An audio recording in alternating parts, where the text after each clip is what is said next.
Hello, sports fans. Welcome to the Southeast Iowa Video Network, which you're on right now, watching Prep Sports Plus, the longest running show, probably the longest running show in Southeast Iowa, right, guys? I mean, it's been like 5 years now. This Maybe. thing is the pinnacle of high school sports, and we're gonna talk a little fall sports today. As always, this show is powered by all of the advertisers. Yes, advertisers. I almost called them advertisers. You see Advertisements. scrolling around. Yes. Mr. Jack Knowlton, how are you today? I am doing well. How are you? Doing well. I have view of my Wow, dog. that was really long. I have view of my dog who Dramatic decided pause. to get a wrapper and lick chocolate. Oh, Off that of was the their- dramatic pause. I see. Yes, and so I'm really just pausing and giving him a look like, why? Why? Yes, bud? yes. I understand Why would completely. you do it? I understand completely. Anyway, it's just a little chocolate, so don't worry, all you concerned people out there. It's like remnants. He's eating a lot of chocolate. He's eating the whole thing of M&Ms. If you are a Nothing long time happened. listener of this show, you will know that Andy's dog is immune to almost anything. He as is we immune to understand. anything. He can eat anything. He famously ate an entire bottle of prenatal vitamins that we bought when my wife was pregnant with our first kid. A huge bottle of them, which these poison control people said basically were like, well, RIP, you better get him that stuff that poison stuff that makes you throw up. And then we gave him like 7 times his body weight of that to get him to throw up, and he just acted like nothing ever happened. Wow. His life was not affected at all. The vitamins or the throw up juice. Absolute super dog. Super dog. I always say all of the power that's supposed to go to his brain just went to his body. Be a perfect middle linebacker. Amazing.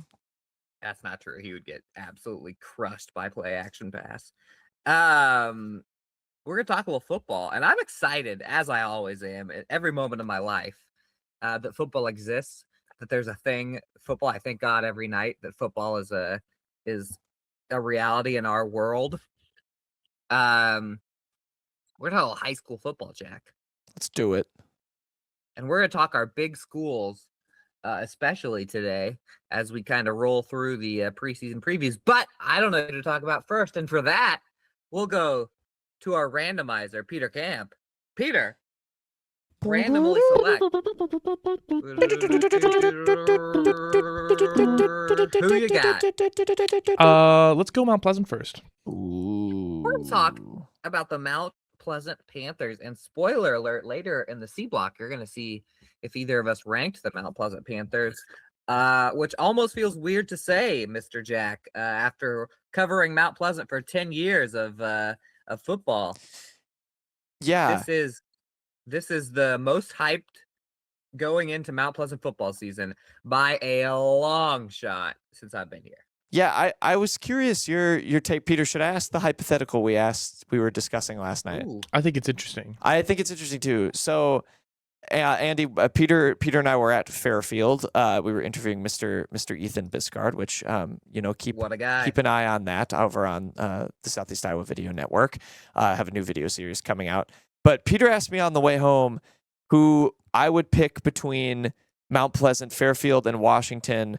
Who is the Michigan State, and Ohio State of the 3 schools? And it seems like it's almost ebbed and flowed over time, but it's it felt like a good qualifier for what you said about Mount Pleasant with, this team wasn't where it was, 5-10 years ago. It was based on both where teams are currently and just like the seriousnness of the rivalry between the triangle teams historically, like how each team feels about the other. The true research triangle, as some say. I've heard some say that. Yes, yeah.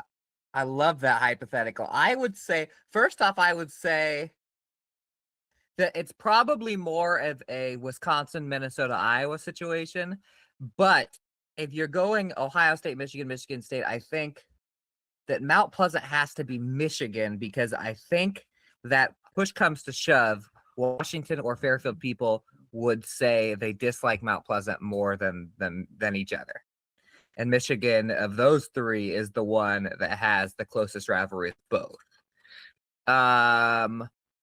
Historically with these three teams, it has really ebbed and flowed. I mean, you've had for a three-way rivalry between Mount Pleasant, Washington, and Fairfield. I would have to look up the actually I can look up BC Moore to see what the all-time records are that they have on the BC Moore Iowa Score Project. But recently, for sure, Washington would be Ohio State. I mean, Washington's been the best team of the three more often than not the last 10 years. When I was in high school, Fairfield was a power, and the other two schools were good at football, but Fairfield was just a tick above. So yeah, I guess I would say Washington's Ohio State, Mount Pleasant is Michigan, and Fairfield's Michigan State. But if Michigan State had like a era of being Ohio State for a while, so it's more of an Iowa, Wisconsin, Minnesota situation. I like it. That I'm glad we asked, because I was trying to pick another group of teams and see if it further applied.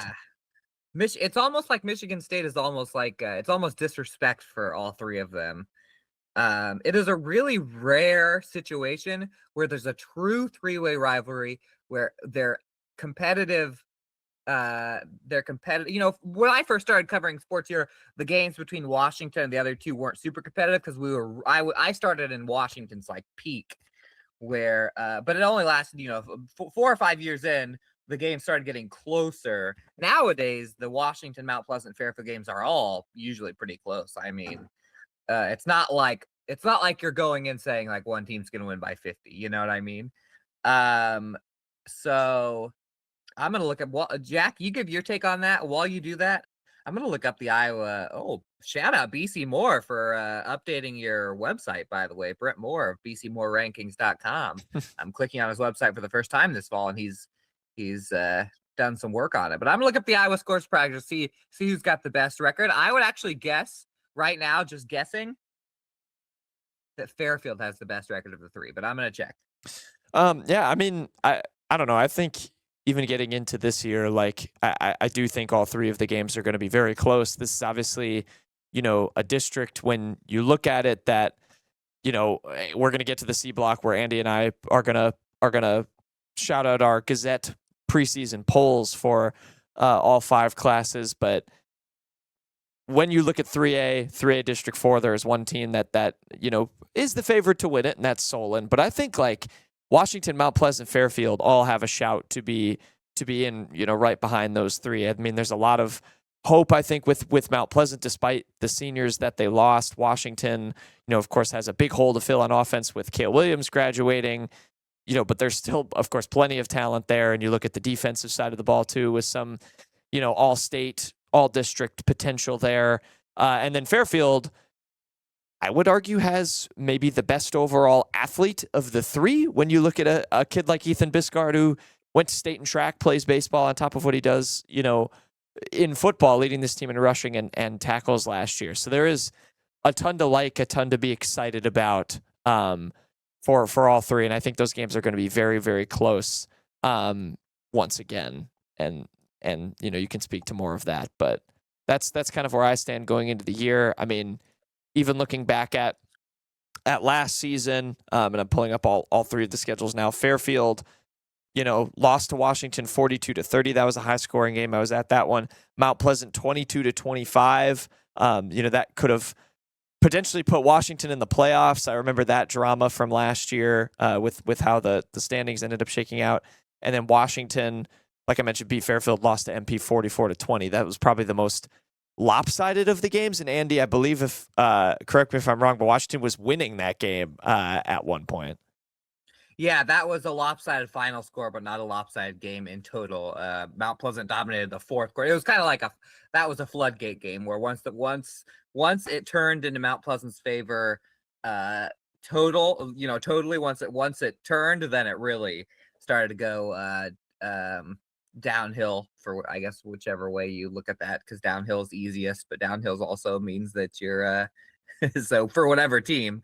Yeah, and I mean the Mount Pleasant Fairfield game, Fairfield was leading and lost their quarterback. Boss Richardson had to sit out in the second half. Yep.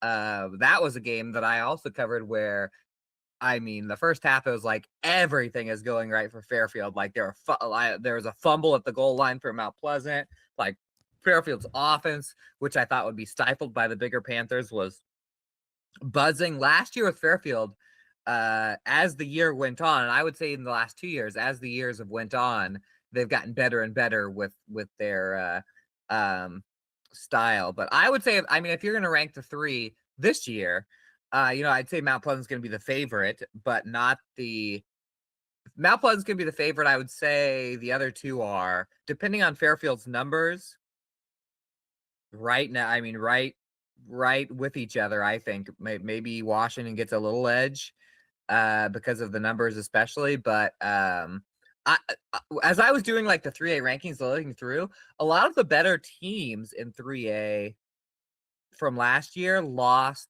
members or probably are going to be a little weaker. In the district, everyone's just on the up and up, I think. Solon loses their quarterback, but has a ton of kids back. I think that there's reason to at least be excited for Mount Pleasant, Washington, and Fairfield, all three, that there are signs that you look for in football of they should be better than they were this year than last year. Washington, with the seniors, especially with Kale leaving, maybe a little tougher with that, but none of the teams just have like their entire roster graduate, which happens in football all the time. So yeah, I'd say this should be a fun year. By the way, I have those historic results. Every one of these teams historically, according to the Iowa Scores Project, above 500. Washington is 509, 441, and 48.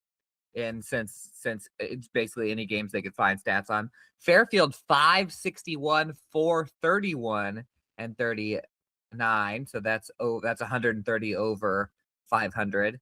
And then Mount Pleasant is 518 and 383 and 40. So I was correct in my assessment that Fairfield has the best record of the three historically. So you can't really give them Michigan State when it comes down to that. Yeah, it's not an apples to apples comparison either, but I think it is. Yeah. It is interesting. Andy, who are some of the players to watch across these three teams? I mentioned a couple. We've mentioned a couple who are not there anymore, graduated. But who do you like from these three squads? So I'll go in order to finish last year. First off, Mount Pleasant has a lot of their main ball carriers back. Grayson Walker at quarterback, who really did a good job last year of just running the offense that they needed him to run, threw for almost 1,200 yards, which you remember Mount Pleasant last year, you think run the ball. They don't have their leading rusher, Ramsey Davis, back, but they have the next everything, every single yard besides his yards carrying the ball they have back. Griffin Jones and Ryan Helling, two juniors, will probably be they're going to be like I'd call them the Thunder and Lightning, but they're really pretty similar. I guess Helling would be the Thunder and Jones would be the Lightning. Mount Pleasant also has their top 5 pass catchers back, yards wise, including Brody Clark, senior, and Caden Schott and Isaiah Lang, two juniors. A lot of the juniors on Mount Pleasant are what anchors how good they are. It's a very good junior class for Mount Pleasant. And then the Panthers defensively is where they'll be hurt the most. They've got 2 of their top 4 tacklers back in Isaiah Lang and Brody Clark. So Mount Pleasant, it's a big group of them. Fairfield is similar. It would have been more similar now. Xander Allison, who was one of their best players last year, is playing for Pekin this year. He transferred last year. But they still have Ethan Bisgard, their leading rusher, who went for over 1,000 yards rushing, and he's also their leading receiver. Voss Richardson, the quarterback, two seniors. Brady Weigel, who is probably one of their best big play guys in the return game. Best big play and best picture taker as well. And he's one of us. He is Brady one of White us. was one of us, so we have to cheer for him. So Blake Burnett's going into his senior year. Tucker Robinson, another player. There are honestly Fairfield. If it wasn't for the fact that Xander Allison was playing for Pekin this year, Fairfield basically brings the entire team back. There are a few, but for a football team, honestly, both Mount Pleasant and Fairfield, for a football team, they bring a wealth of talent back. Even without Allison for Fairfield, it's high school football usually just don't have that little of seniors like both teams did last year. And then Washington, I think Washington's going to be so interesting because the thing has always been who their quarterback is. They always have their best athlete at quarterback. Maybe you know more on this, but I assume that Nick Stone is stepping in at quarterback. He was the backup last year, but he was also one of their best pass catchers last year. He and Liam Roberts were their two leading receivers, and they're both due back. And then Clayton Evans would be the main running back. Their rushing yards will be what Washington has to replace. And then it just depends on what they do with quarterback. I assume Nick Stone, maybe Easton Rugg, who knows? Yeah, it is interesting. Like you said, the recent identity of Washington has been at quarterback. We'll see if it ends up being Easton and they keep Nick Stone out wide. He's just so, he's tall. He's got the length. He is. Pairing him with Liam Roberts out there just makes them so dangerous for guys to throw the ball to. But, obviously that's big shoes to fill, passing and rushing for Cale Williams. And then Blaine Reese is the other guy along with Clayton Evans, those two linebackers. Yep. I think like 2 of the top 5 leading tacklers in 3A from last year, if I recall correctly. So that is what they're going to, I think, hang their hat on is those two guys in that defense. They've got Grayson Hartman as well up front, who, is a mauler on both sides of the line, all-state performer in track, can translate some of those skills. Mount Pleasant, I mean, you touched on all those guys too, but I mean, Isaiah Lang, 13 sacks last year, that led the district. Like, if he can take a huge leap as a junior, that's going to be really exciting. I mean, that junior class, just how many jumps they can make. They pushed West Delaware in that playoff game, on the road and had a shot in that one early in the second half, just couldn't find the end zone again when they kind of needed to. And then, Fairfield, I mean, what kind of season can Ethan Biscard have after leading this team in tackles and rushing yards? Can he do it again and improve even further? Kind of the 3 big narratives I'm watching, Andy. I'm excited. Should be an exciting football district season. I agree. And I think, Solon is obviously the favorite. I mean, I think we'll talk about the rankings later, but Solon is stacked. But we got this area has 3 shots at giving them a game. Last year I remember going into the Solon Mount Pleasant game they're both undefeated in the district, and they were both just overall it was like this is a heavyweight matchup. We didn't know if Mount Pleasant could hang with them, and I remember covering that game, and like everything went right for Solon. Like Mount Pleasant, I think, had 2 drives in a row to start the game where they drove down and then messed up at the end, and Solon ended up just piling on points. But all 3 of our big schools have the talent to where if it's a good night playing a good, like a ranked team, I think all 3 of our teams have the potential to beat a ranked team. Now, Solon might be the best ranked team for all we know, but that makes it exciting.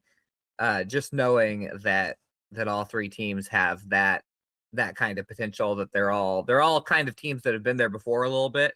And you're right, with Washington's defense bringing so much back this year, that's going to be huge for them, especially when they're trying to get the offense back going. And then the other 2 just bring the one concern with Fairfield is the same as last year, is that they had a lot of kids playing both ways. If they have higher numbers, it would be nice. And I could look up their roster on I know that we've seen them a little bit with I know you were there yesterday, but if they can just give a couple kids a break, because that's really the in my opinion, that is the advantage the Mount Pleasant has, is they're probably going to be able to give more kids a break than Fairfield is for sure. And then Washington, their roster looks pretty lengthy this year as well. Yeah, good point. The 2A thing is definitely big, especially in 3A where you kind of get those fringe teams that can afford to have guys only play one side. But yeah, we'll see how well they push Solon. Mount Pleasant is a year more experienced. Washington gets them at home this time. They were undefeated at home last season. I wrote a feature about that, over on the Southeast Iowa Union. So I'm excited. It'll be very fun. I am too. And by the way, just looking through the Fairfield's actually got their numbers out for their roster. They look like they have over 30 this year, so they have more kids than they did last year. Yeah, there's reason to be excited for all three. There's no reason for negativity in this household of the Southeast Iowa Union. This is the most exciting that the three teams together have been. I can't remember the last time. Wow, there you go. Probably when I was in younger in high school, like when I was a freshman, so I wasn't on the varsity team yet. I believe that Sheraton played back in Sheraton's heyday, like the end of their heyday, that we played this district, like they threw us in this district. And I remember there was a year where like 5 of the 6 teams were ranked at some point, and that was probably the last time that these three were all that good. Whereas like either one of these teams could be we could have two playoff teams out of these three if everything goes right. Yeah, definitely could. The potential is there, Andy. And the potential is there. The potential is there for you to continue watching this this podcast, which you should do in the B block when we talk some tennis. Don't go anywhere. We'll be back. At WCHC, our goal is to take great care of our patients and our staff. We are able to approach you, take care of your issues, but also give you a path, as far as referrals or treating you right then and there. Our role in the community is taking care of something that matters to everyone. It's their family and their health. More than you expect for your healthcare. Check out Community Profiles every Thursday, where our host, Greta Clemens, talks with people from around Washington about their stories and highlighting upcoming events. Make sure to tune in to Community Profiles every Thursday at 10 on the Southeast Iowa Live Facebook and YouTube page. Hello, everyone. Welcome back. Prep Sports Plus. We're going to talk a little tennis. Little girls tennis. Jack, the only tennis that's going on right now. And you saw 100% of the Union area's girls tennis teams. That I did. On Monday. How'd it go? It went quite well for Fairfield. The Trojans continue to just be the standard in the SEC for girls tennis. They won, Andy. All 7 matches, 9. including singles and doubles. 9. I can't read. All 9 matches, singles and doubles combined, while dropping a whopping 5 sets. 6 sets. 6 sets. 6 total sets in the entirety 6 of the night. Total sets. Natalie Steele and Rio Ross at 1 and 2 singles won 6-0, 6-0. Serena Yamanor 6-1, 6-0. Marion Duncan and Favren is it Gabriel Merriam. Almost got it. 6-1, 6-0. And Kinsley Duncan 6-0.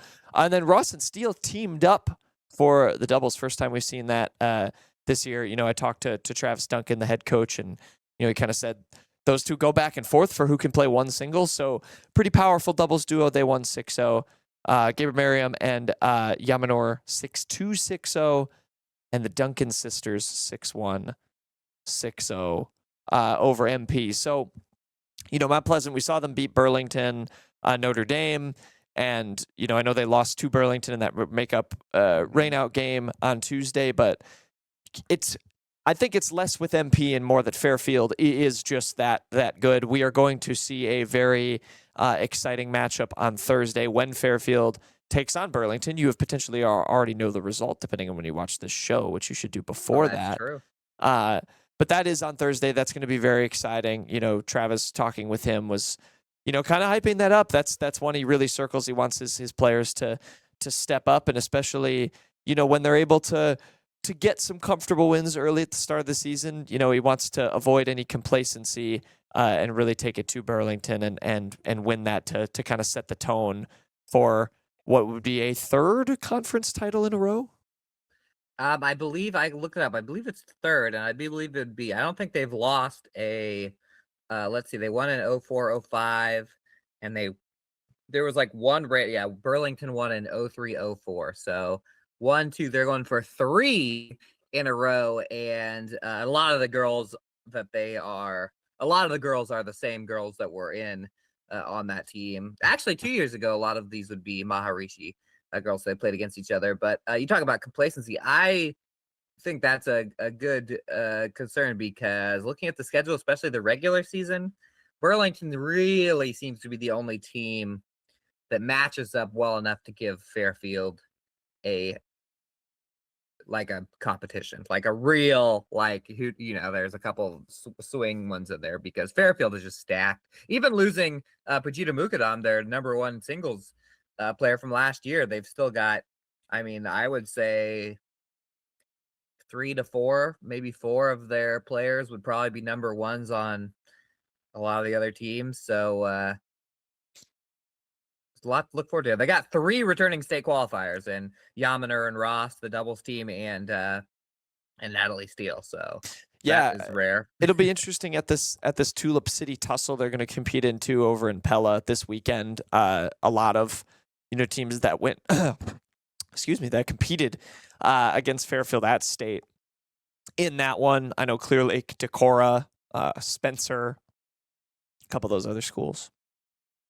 Yeah, for sure. And that will help them get a little. So last year, the thing is that if you're going to be good at girls tennis as a team, like trying to get to this team state tournament in this area, you got to be really good, because just a little bit north of us, you have some of the big dogs, the Central DeWitts, the Assumptions, the Xaviers. I guess Xavier plays, I believe, in 2A. No, maybe they're in 1A. No, I think Xavier's in 1A. But it is a Eastern Iowa tennis is the real deals, Mr. Jack. So Fairfield's got the talent. Mount Pleasant should beat a good amount of teams this year. They've got almost their entire team back this year, plus like 25 extra kids to battle it out for the last couple of spots. So Mount Pleasant plays Keokuk on Thursday, which I think is interesting. I think that's probably like the third place, the 2 teams that are hoping for third place, and Burlington and Fairfield play on Thursday. So it's a huge tennis date already. It's the best of the best. See how it goes. Best of the best. Best of the best. And you guys watching the show are the best of the best. It's true. And you're going to get a little sneak preview in the C block, even though I'm pretty sure the top ranking. No, I don't think so. The rankings won't be out by tomorrow. So you guys are going to get a preview of the preseason football rankings, as Jack and I will reveal our polls coming up. Stick with us.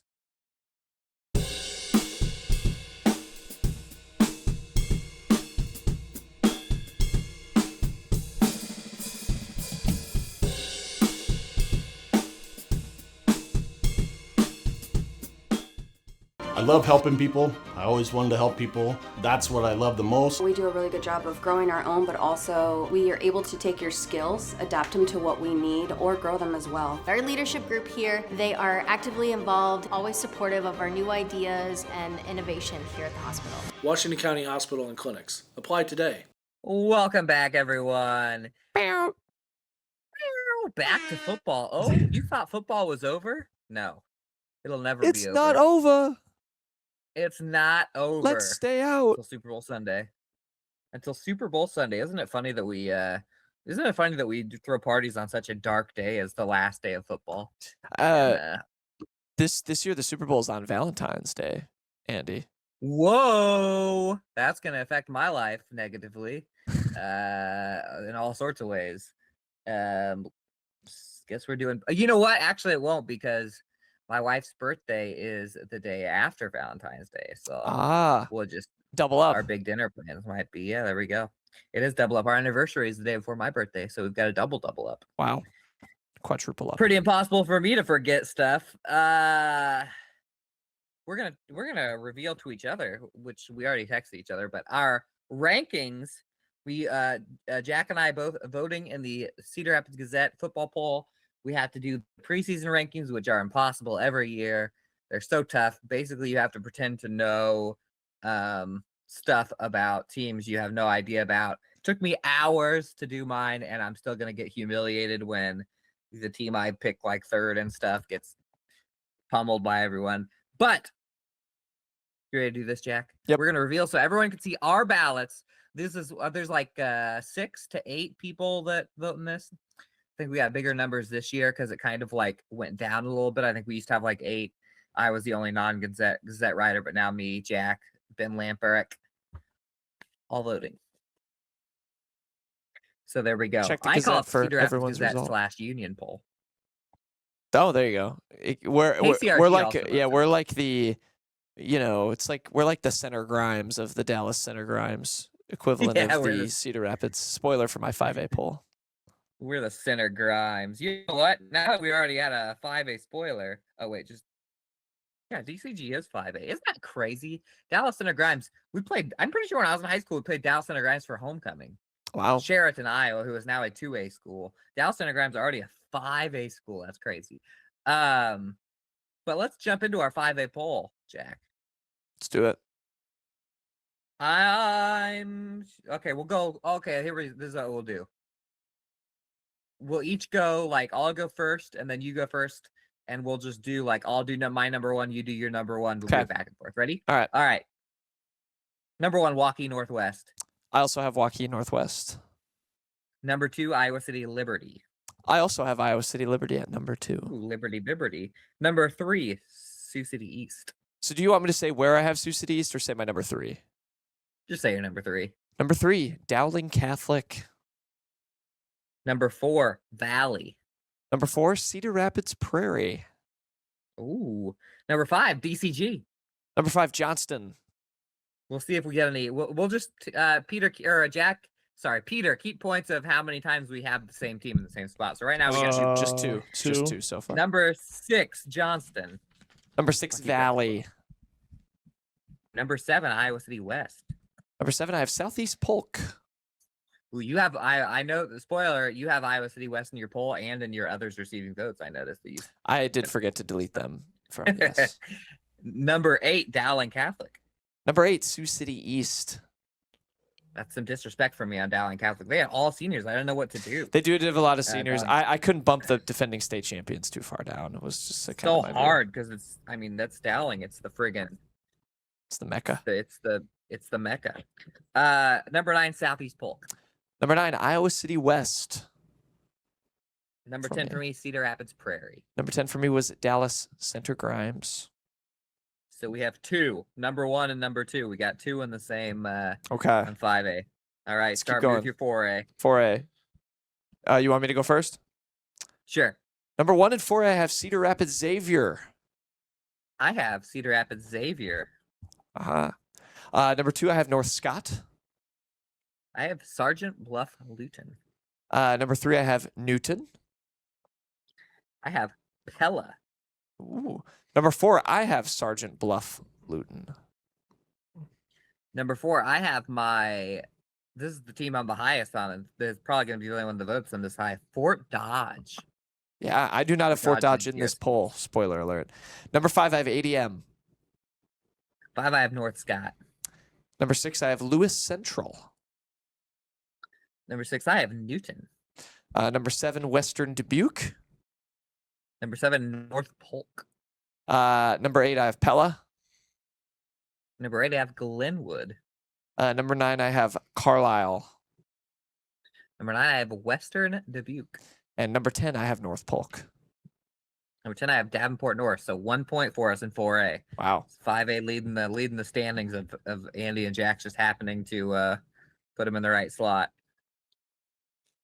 3A, Jack. Yep. My number 1. This is tough. 3A is Yeah, going to 3A is hard. 2A was Royal hard too. Rumble. Yes, it is. After a lot of consideration, I stuck Solon at number 1. I have Clear Lake number 1. The top 5 or 6. There's 3A's top. Number 2, I have Dubuque Waller. Number 2, I have Solon. They were very, very close to being number 1. It was like a 1A, 1B. It is so close. Number 3, I almost put these guys at number 1. Bishop Heelan. I have Waller Catholic at number 3. Number 4, Nevada, defending champs.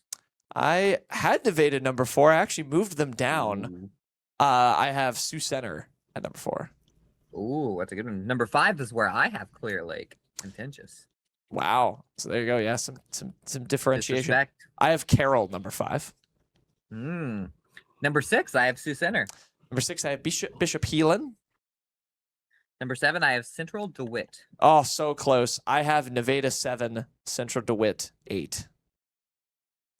My number 8, Jack, is the Mount Pleasant Panthers. Oh, the first area team mentioned. First area mention. 8 is Mount Pleasant. I have Central DeWitt 8. I have Williamsburg 9. I got Carroll 9 and Des Moines Christian 10. I have Winterset 10. Des Moines Christian was in my others receiving votes. So nothing. 0 points in 3A. 0. Jack and I didn't have the same. See, this is why you have a bunch of people vote in it. I'll tell you what. I feel like I'm a harsh judge of our teams when it comes to the rankings. Like, I try not to give them too much, but so it takes a little bit for me to get you in the preseason rankings, as Mount Pleasant and maybe others later in the thing. All right, you start with 2A. 2A, I do think we'll have the same number 1 here. I have Kemper. Sure think so. Kemper Catholic, number 1, defending state champs. And I have Kemper Catholic, number 1, defending state champs. Number 2, the team that cost us a trip to the Unidome, Van Meter, is my number 2. My number 2 is the team that cost us a trip to the Unidome 2 years ago, beating the same team in Mid-Prairie, but PCM. I have Wilton 3rd. I have Wilton 3rd. There's another one. Here's my first area team mentioned. I have the Mid-Prairie Golden Hawks number 4 in Class 2A. That is, I do not. I have Osage as my number 4. Mid-Prairie is going to be such an interesting team because it's. I couldn't do it without Aaron Phelps. He's just so good. It's almost a respect of me to drop them lower. He is very good. I have PCM 5. I have Van Meter 5. I have OABCIG 6. I hope that I have not disrespected the DeJean family by not ranking them, but I have Alburnett number 6. I have Okoboji 7. I have got the Mid-Prairie Golden Hawks at number 7, my second area team. I have Alburnett 8. I have Centerville 8. They bring so much back. We're so close. And I feel a little uncomfortable about it because I didn't rank Mediapolis, and Mediapolis knocked Centerville out of the playoffs, and Mediapolis also has a lot back. So close. By the way, Alburnett, Wilton, and Mid-Prairie all in the same district and all in both of our rankings. That is going to be some cinema games. So close on Centerville, I had them 9.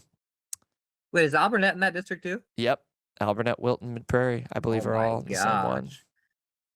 Mediapolis and West Berlin, Notre Dame also on that.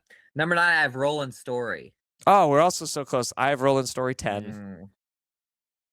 Number 10, I have Okoboji. There you go. All right, 1A. Fact check that, by the way. I think that Alburnett's a non-district game for Mid-Prairie. I think it's right before district play. I thought they were in the same one. I want to say they're not district, but that is a stacked district because they have Meepo centrally and West Burlington Notre Dame. So I'm trying to come up with. Oh, you're totally right. It is centrally Meepo, Mid-Prairie, West Burlington, Notre Dame, West Liberty, and Wilton. So it's just Wilton, not Alburnett. Mid-Prairie just happens to play Alburnett right before district play. And so Sigourney it looks like Kyoto. they're in the district on the schedule. And Sigourney Kyoto. Class 1A, go ahead, Mr. Jack. By the way, that was how many points did we get on 2A? 2. 2, right? So 2 is still the leader. 1A. And 2A. I have West Lyon number 1 in 1A. I also have West Lyon. Roar. Lion. Number 1. Number 2 in 1A is a team Mid-Prairie is familiar with, though they are not in the same district. It's Regina Catholic. I also have Regina Catholic, number 2. We're 2 for 2. Tate Wallace, one to watch. Number 3, I have Pleasantville. Oh, that's so close. I have South Hardin, number 3. I have South Hardin, number 4. I have Pleasantville, number 4. Number 5, I have West Marshall. Ooh, that's another close one. I have Grundy Center, number 5. I have Underwood, 6. I have West Marshall, 6. I have Grundy Center, 7. I have Beckman Catholic, 7. I have Trainer, 8. I have Underwood, 8. Trainer was my last team out, by the way. I have Tri Center, 9.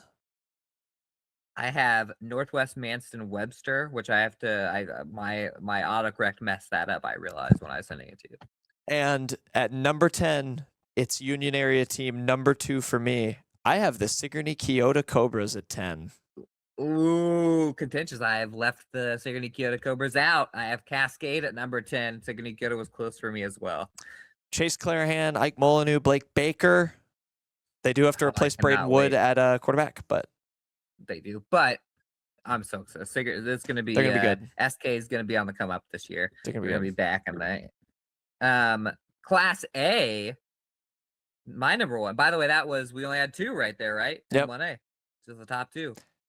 Class A is going to be all over the place. The more likely is the top 2. Class A, I think, was my toughest one to rank. Yeah, Class A was very tough. Yeah, I'd say Class A was probably my toughest one. I have West Sioux as my number 1. I've got West Sioux 2. I have Woodbury Central at 1. This is. I'm excited to see what everybody else votes here. Wapsie Valley. We should get Ben's thing, and just for our own thing. I have Wapsie Valley at number 2. I have West Sioux at number 2. I have MMCRU at number 3. I also have MMCRU at number 3. There you go. There's another 1 point. Let's see if we can get a 3. Let's see. Well, we're not going to get a point on this because my number 4 is Woodbury Central. My number 4 is Wapsie Valley. My number 5, St. Ansgar. Oh, so close. My number 5 is North Lynn. My number 6 is North Lynn. My number 6 is St. Ansgar. My number 7 is Linville Sully. My number 7 is Makokata Valley. Ooh, they were my last team out. Number 8 for me is West Hancock. Number 8 for me is also West Hancock. 2 points. Oh, we can do it. We can do it. My number 9, Union area team, the Pekin Panthers. I did not sneak Pekin in. My number 9, I might be the only team that ranked these guys. And I'm going to butcher their second part of their name. Sibley, is it Ochidan? Ochia? Sibley Ochia? Oh, is it just Ochia? Ochia? It's Oceyedan. Do you not pronounce the Ochian? I don't know. Ochidan? Sibley. I just think of Mike J saying the word and I try and repeat what he says because that's the person I see. That's he would know best. All these he would know best.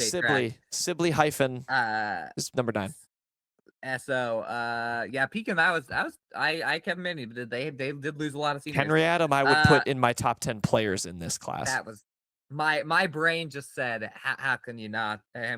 What if he just runs for 1,000,000 yards? ACGC is my number 10. I was close on ACGC. I have Newman Catholic 10th. Newman. All right, so we had 2 points. This is our last chance. 8-man should be the one where we have the most because 8-man, we don't. This is why. Let me say my logic. 8-man, in my experience in ranking, is usually the easiest to rank because they don't play other classes in games, so they should be more uniform. Yeah. That said, you go first. My number 1 for 8 players, Bishop Garrigan. We don't have the same number 1. I have the Wheelers of Audubon. I put Audubon 2. I put Bishop Garrigan 2. Okay, maybe we can realign then. Number 3, I have Woodbine, defending state champs, Landon Blum. Ooh. Number 3, I have Iowa Valley. Okay. I'll tell you right now, my top 4 could be anything. Maybe we could realign again. I agree. The top 5 actually to me felt pretty solid. I have Iowa Valley 4th. I have Woodbine 4th. Okay. I think we're going to have this one. Oh, number 5, I forgot it's me. Number 5, I have Edgewood Colesburg. I have Gladbrook Rhinebeck. I have Gladbrook Rhinebeck 6. I have Bedford 6. I have Bedford 7. I have Edco 7. Oh. All right, we're back. We're realigned. At number 8, I have Clarksville. I have Clarksville. Oh! Number 8. We need to go perfect right here. Okay, number 9, I have another Ville. It's Riceville. No, I don't even have Riceville, and I have GTRA, Gildan, Rapton, blah, blah, blah. Number 10, I have same district, North Union. Oh, I have Easton Valley, number 10. So we only got 1 point for Class 8, 8-man, 8-player. There's our rankings, folks. Hope you enjoyed. Those are the rankings. Try and do some math on our rankings, and then you'll be able to by process of elimination figure out everybody else's. I don't believe I deleted my others receiving votes. No, you texted them to me. I gave them like a really for the other class for the bigger classes yesterday. 5A, I have Ankeny Centennial and Ankeny. 4A, Glenwood, Decorah, Gilbert, Fort Dodge, Davenport North. I wrote those two in because you had them in yours. 3A, Des Moines Christian, Humboldt, and West Delaware. 2A, I had a lot. Cherokee, Washington, Western Christian, Centerville. Oh, I had Centerville. Spirit Lake, Osage, and Boyden Hall, Rock Valley. 1A, Ridgeview and Beckman, and a Madrid, ACGC, IKM, Manning, and Linville, Sully, and eight-man Fremont Mills and Turkey Valley were my other next two. I need you to repeat 3A's others receiving votes. What was the first one? Des Moines Christian. Nope, second. Humboldt.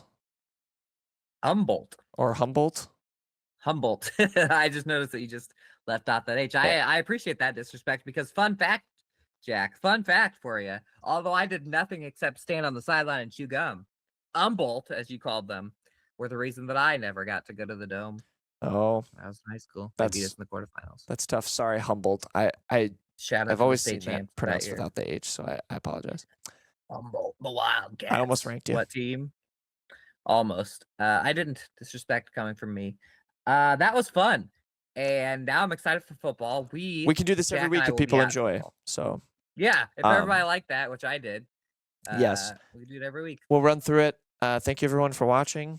We will be at football this week. Andy will be at Pekin. I will be at Cardinal Columbus, and you'll see a opening drive from me later this week. Watch that opening drive every single week. Same darn time, same darn channel. See ya. See you later.